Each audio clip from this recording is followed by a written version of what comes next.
시험 가야 되니까 대학 가야 되니까 해설문이 시작하겠습니다. 1번 가시대에 대한 설명을 모르는 것은. 자, 고인돌 나와 있고요.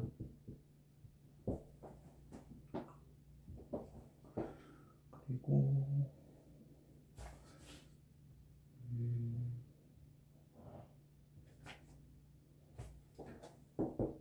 지배 계급이 출현했대요. 그럼 언제야? 청동기겠죠. 자, 여긴 맞췄을 거야 다들.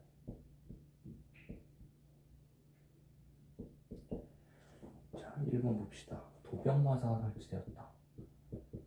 도병마사랑 신목도감이랑 같이 알아두면 좋거든.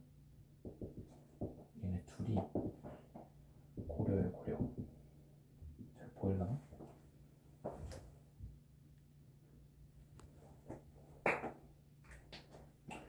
그리고 2번 유경공원이 설립되었다. 유경공원. 이거는 대략 조선 말에서 한 대한제국쯤, 즉 구헌 말이라고 하거든요. 그 시기쯤을 말합니다. 이거는 고종의 업적이에요. 자, 3번 비파형 동검이 뭐라고 했어? 제작되었다. 비파형 동검. 딱 3번이죠. 1번 뭐야? 비파형 동검. 그리고 또 기억해야 될 게 뭐가 있을까? 뭐 탁자식 고인돌 요 정도 기억해주면 괜찮을 것 같아. 그래서 아까 봤던 지배계급이 출현하고 최초의 국가가 출현하는 때가 바로 청동기 시대다. 이렇게 봐주시면 되겠습니다. 하나 더 기억해야 될 게 있어. 청동기 시대인데 석기를 사용했었다 그랬지.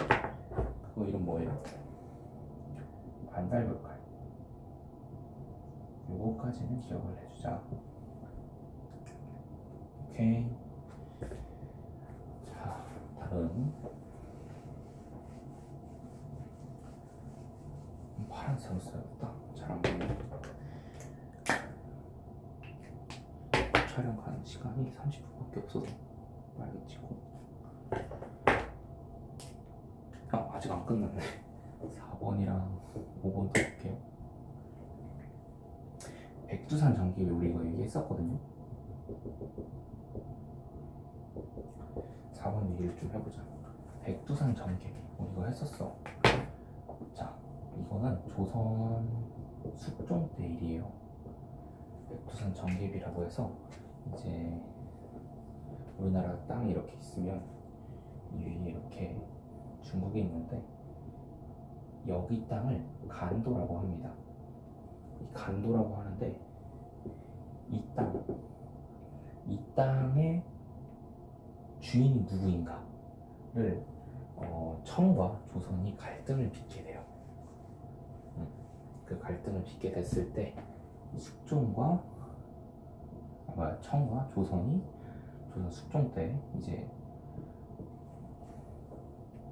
여기까지 하자 하고 어떤 기준을 정합니다. 압록강과 두만강을 기준으로 국가의 분계선을 정하게 돼요. 그러니까 경계선, 국경을 정하게 되는 거지. 그리고 그 국경선에다가 딱 비석을 세웁니다. 그걸 우리 백두산 정계비라고 부르기로 했어요. 요거 우리 간도 설명할 때 잠깐 했었습니다. 조선 숙종 때 이야기고요.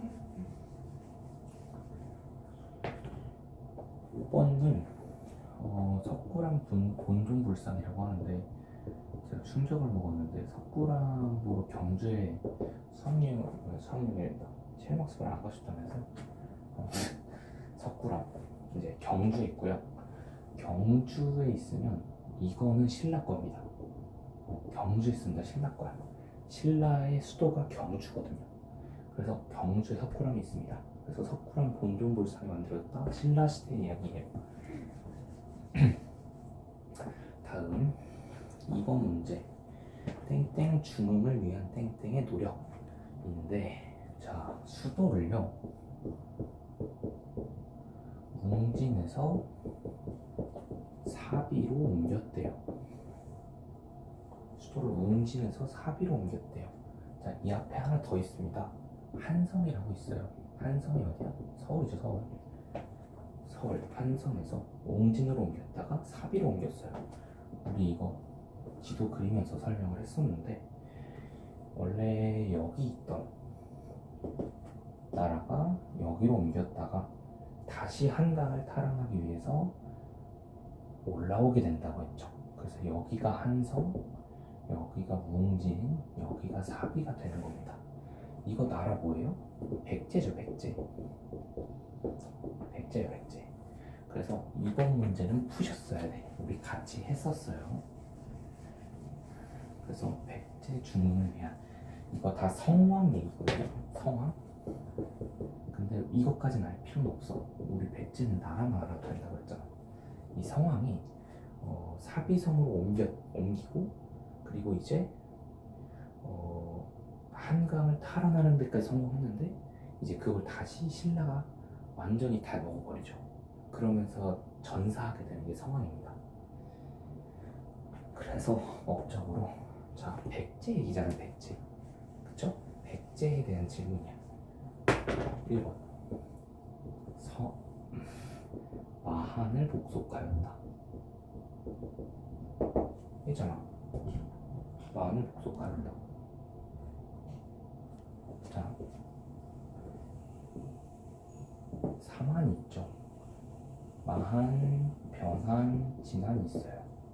마한은 백제가 먹고, 변한은 가야로 성장하고, 진한은 신라로 성장하게 된다고 했습니다. 그래서 1번이 정답이 됩니다. 나머지는 말로만 훑고 넘어갈게요.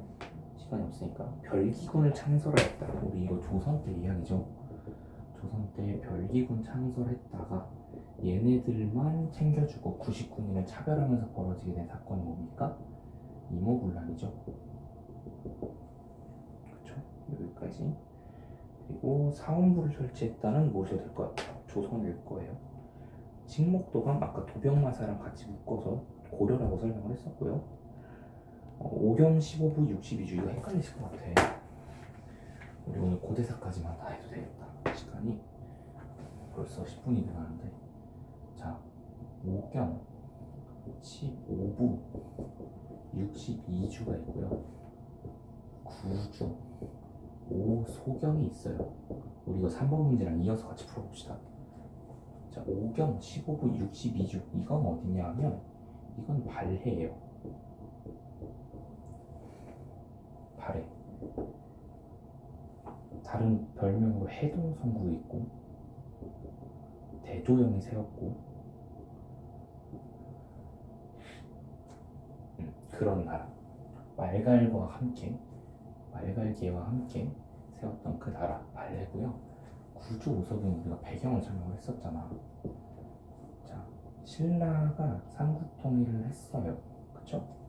삼국통일을 했는데 신라 수도가 어디라고? 경주. 경주는 여기 있어요.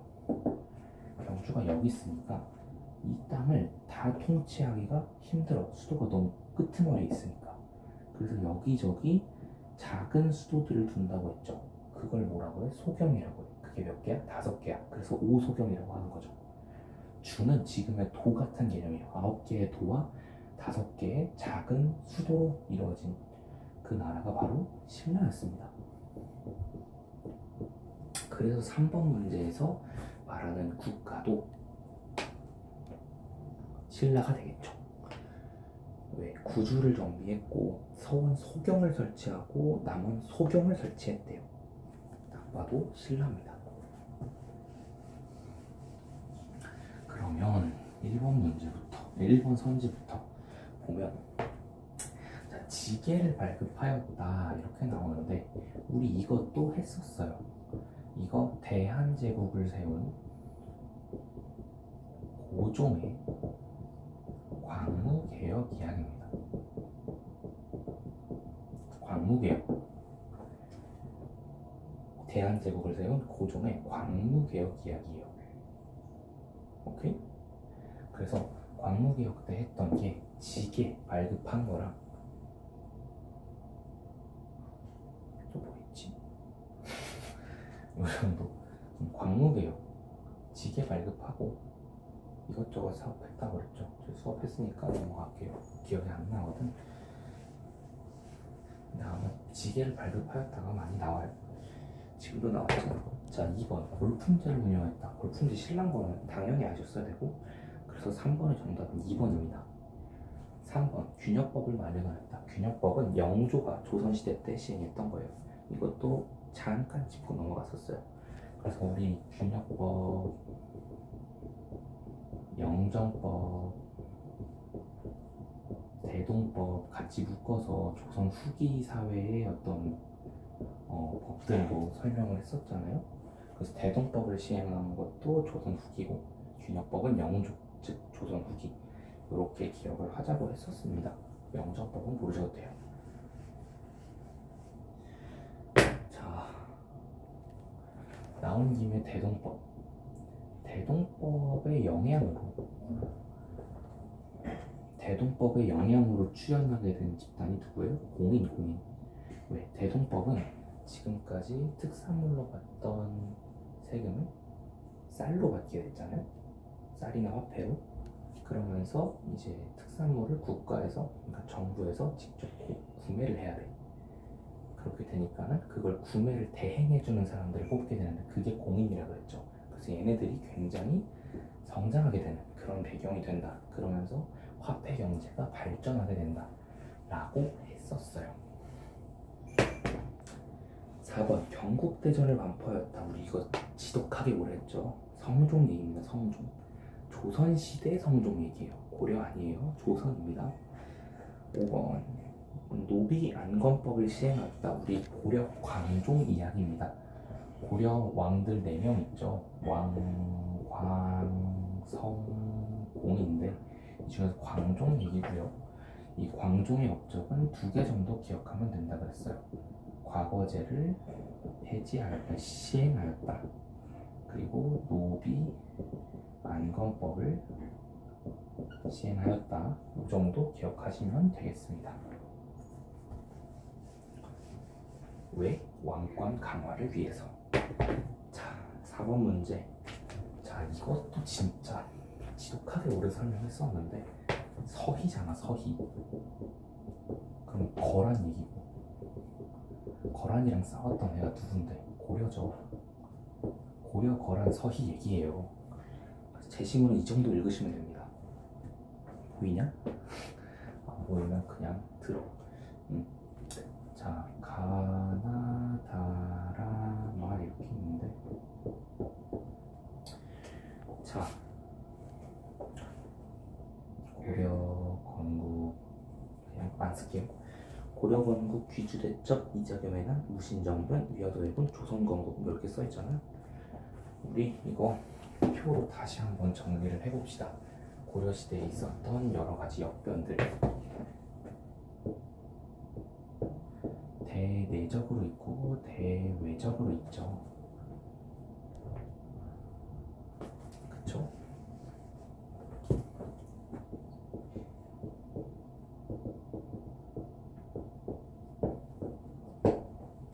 자, 대내적으로 있던 게 뭐예요?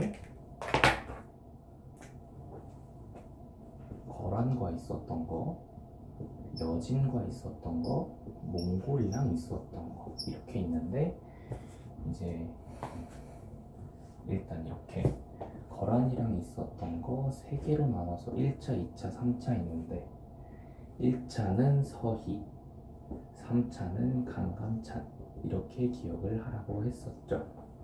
자, 여진은 한 명만 알면 돼. 윤관,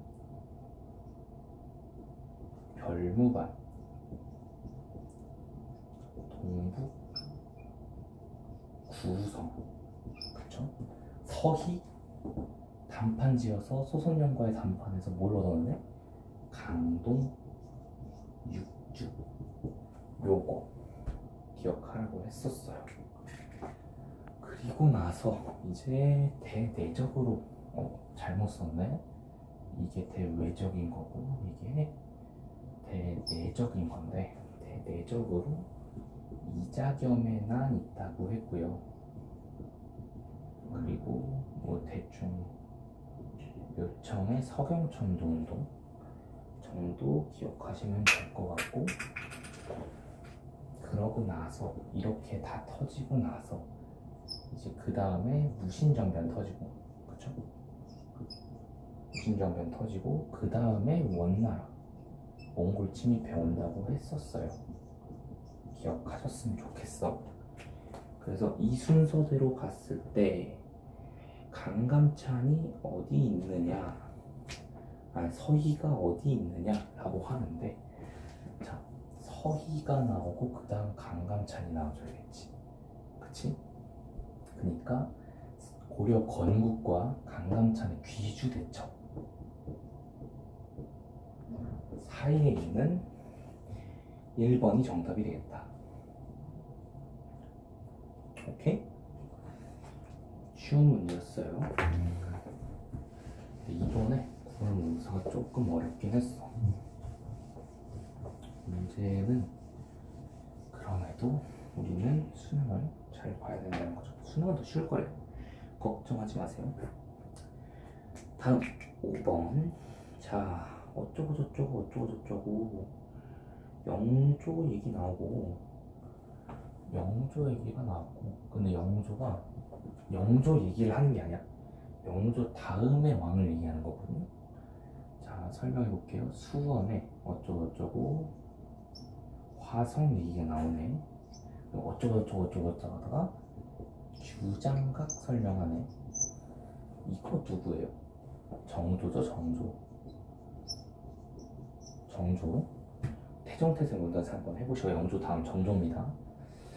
자, 그러면 정조 시기의 상황으로 가장 적절한 것은, 제가 이 얘기 했었어요. 물론 이게 뭐 학계에서는 어떻게 받아들일지 모르겠지만 난 이렇게 생각한다.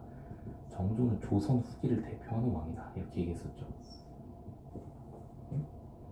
이때 화폐 경제가 되게 발전한다 그랬잖아. 왜?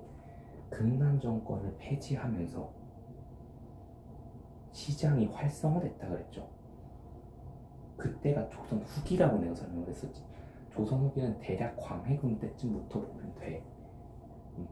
대략 그쯤부터 보면 되는데, 일단 정조가 어느 시기냐 생각을 해보면 광해군 다음이긴 하니까 일단 조선 후기일 거고, 이 시기 때 일어났던 일, 아까 설명했던 대동법입니다. 나머지는 그냥 읽고 넘어갈게요. 삼백산업이 발달하였다. 대한민국이고요. 치안유지법이 제정되었다. 이거 일제강점기 1910년대입니다. 죄송합니다. 1920년대. 전민변정도감은 고려 공민왕이 했던 업적이고요. 금융실명제는 현대사에서 김영삼 대통령이 했던 업적입니다. 페이지 풀었어. 축하드립니다. 자, 그럼 앞페이지 풀 김에 설명 좀만 더 하자.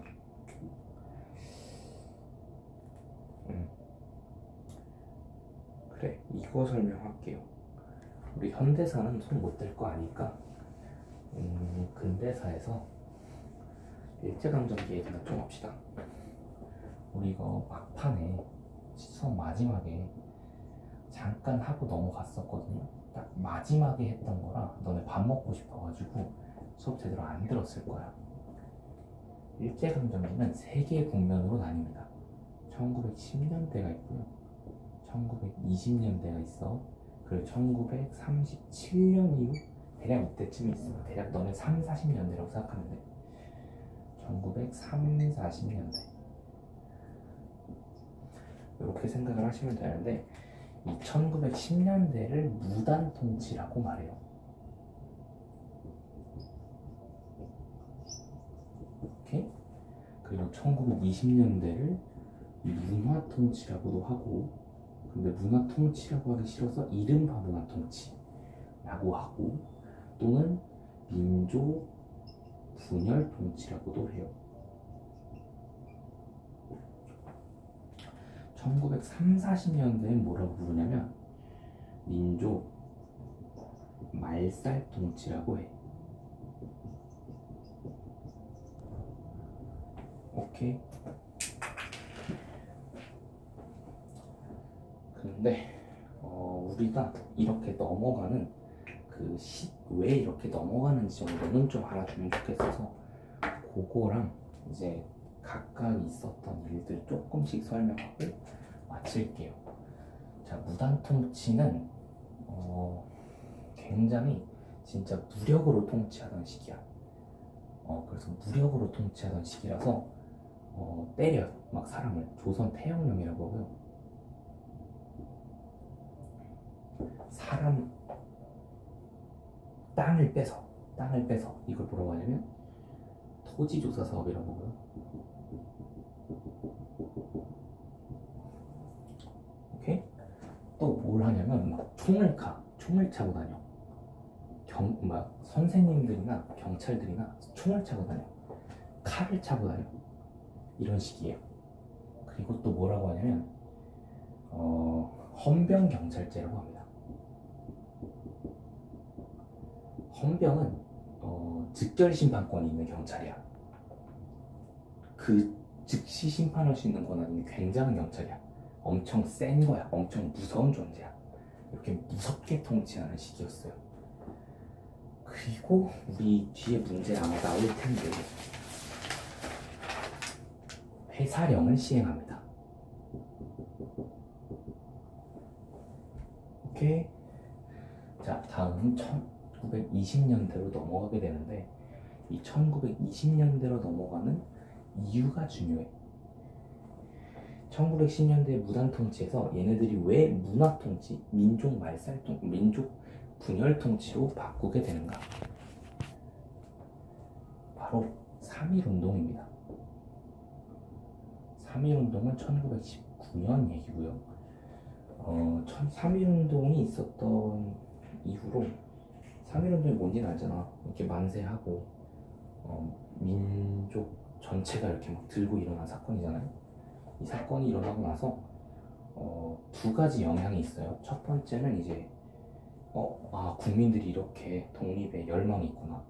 우리 뭐 나라를 세워야겠다 해서 임시정부를 수립하게 되고요. 두 번째는 일본 애들이 이렇게는 안 되겠다.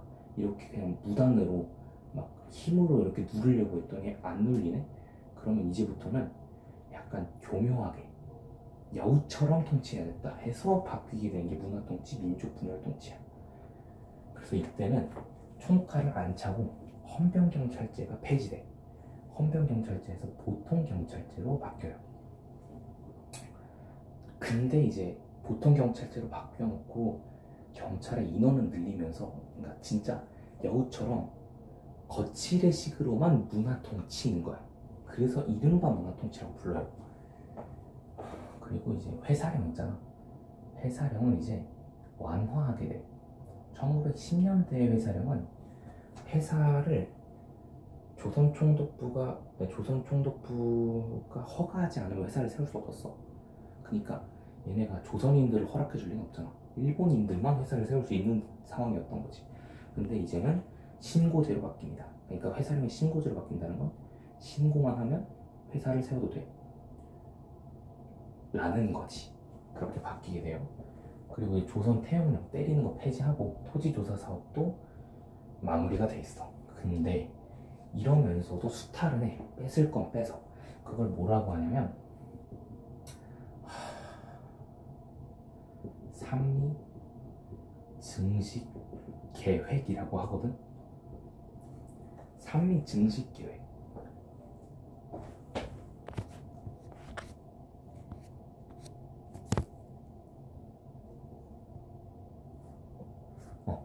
삼리 증식 계획은 뭐냐면 쌀을 엄청 많이 만들어서 일본으로 조금만 가져갈게 라는 계획이야. 근데 조선 내에서 쌀을 엄청나게 만드는데 성공하긴 해. 근데 사실 원래 하던 것보다 조금 더 늘려놓고 엄청 많이 가져가. 그런 방식의 결국은 수탈이었던 거지. 이런 방식의 삼리 증식 계획까지 1920년대야. 근데 이 시기에서 그러니까 조금 민족 분열 통치, 그러니까 약간 좀 여우처럼 하다가 다시 휘어잡기 시작하거든. 다시 강제적으로 들어가기 시작해. 그게 민족 말살 통치야. 왜 이렇게 넘어가게 됐느냐? 이때 일본이 2차 세계대전에 뛰어들게 돼. 2차 세계대전에 뛰어들게 되면서 얘네가 전쟁을 하잖아. 그러면 일단 사람이 필요해. 무기가 필요해. 그리고 뭔가 좀 생산량이 많아야 돼. 보급 물자가 필요할 거 아니야. 그런 걸 하려고 했는데 일본 내에서 부족해. 그래서 조선에서 그런 걸 해내야 돼. 근데 조선 애들을 전쟁에 투입시키려고 했는데 얘네한테 총 쥐어주면 얘네가 다른 애들을 쏘는 게 아니라 일본인들을 쏘잖아. 그러면 안 되잖아. 그래서 이 조선인이라는 그 민족의 의식을 완전히 없애야겠다 라고 하면서 민족 말살 통치를 하게 돼. 그래서 이때 하게 되는 게 창씨개명 말지. 그러니까 성씨를 일본식으로 바꾸게 되는 거야. 이런 업적들을, 이런 짓들을 하게 돼. 그리고 남명 북양 정책이라고 해서